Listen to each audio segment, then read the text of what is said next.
Hello, laughter lovers! Today we've got something amazing for you. Officers who probably got their badges from a cereal box, making blunders that'll have you spitting out your coffee. Ready for a laughter riot? Let's roll the blue-tinted circus. Now, here is a man, minding his own business, who is suddenly swarmed by officers throwing around the word trespassing like confetti at a New Year's party. Our main man, not to be easily intimidated, stands his ground. I've never been on their property. Okay, well, it's private property. I've never been on their property. Okay.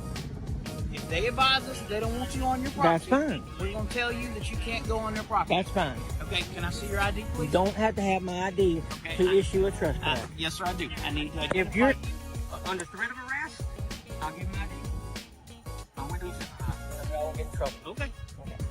Enter the supervisor, the supposed voice of reason. The supervisor, trying to salvage what's left of the department's dignity, nods understandingly.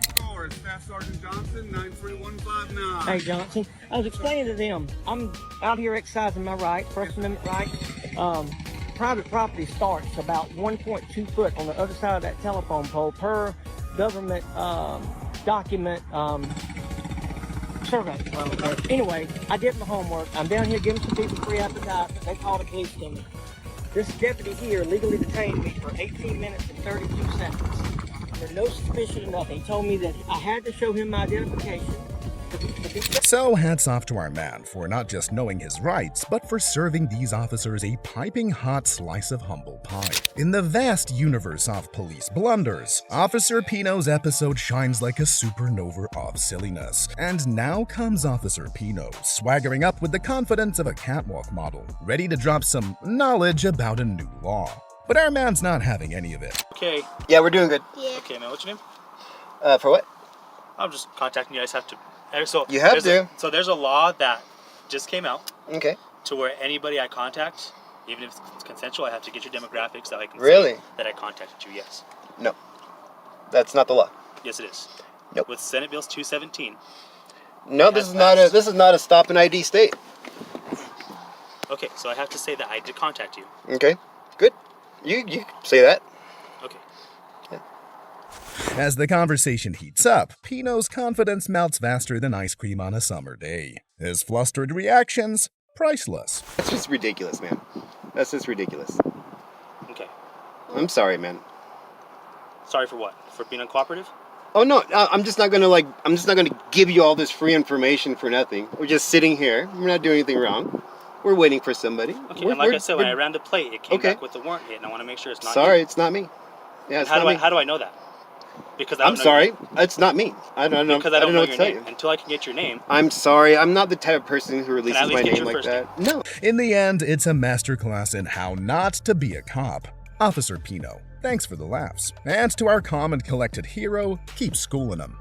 Imagine cruising down the street, vibing to your favorite playlist, and feeling the breeze on a sunny day. Life's good. But wait. You, my friend, are guilty of the heinous crime of making too many turns? I kid you not. Our man, clearly baffled, faces the deputy with a mix of amusement and disbelief. Deputy Rouse of the Sheriff's Office. How you doing?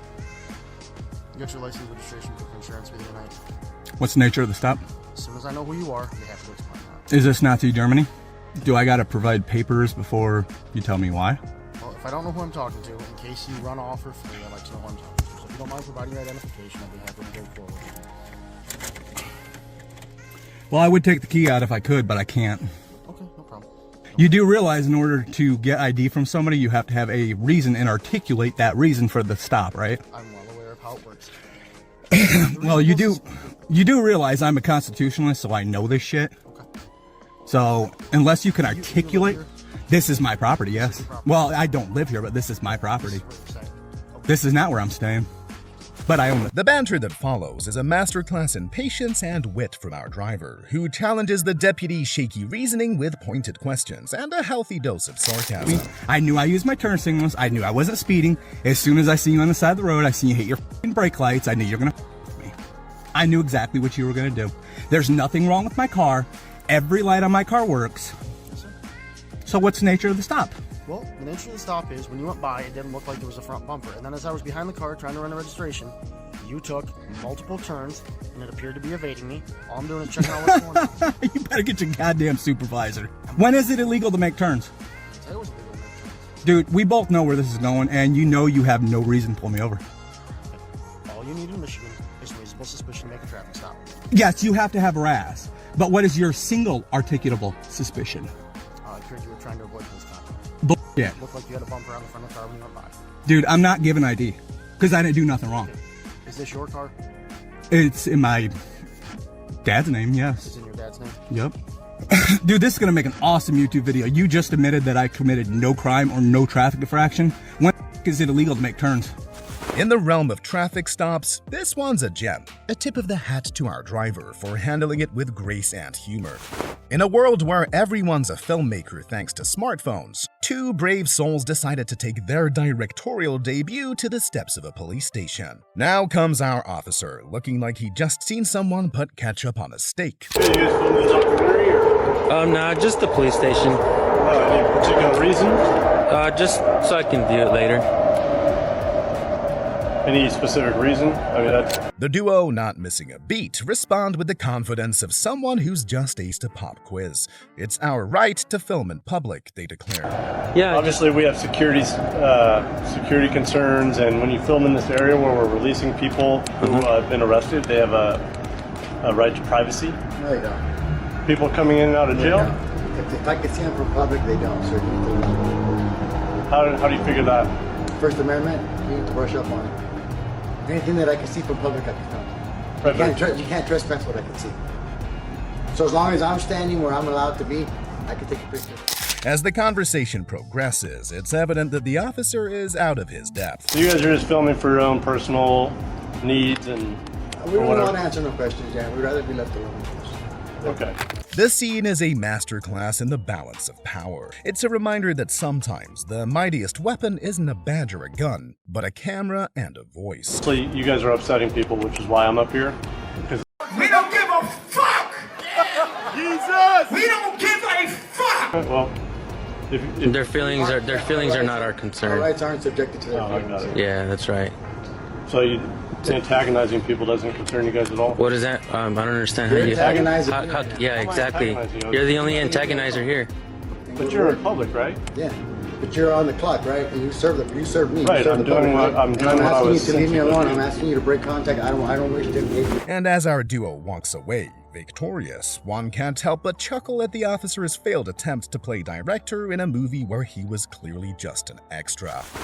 Get ready, Officer Peterson is about to make his grand entrance, and boy does he come in with the swagger of a peacock in full bloom. But Officer Peterson, or should we say Sergeant Peterson, has other plans.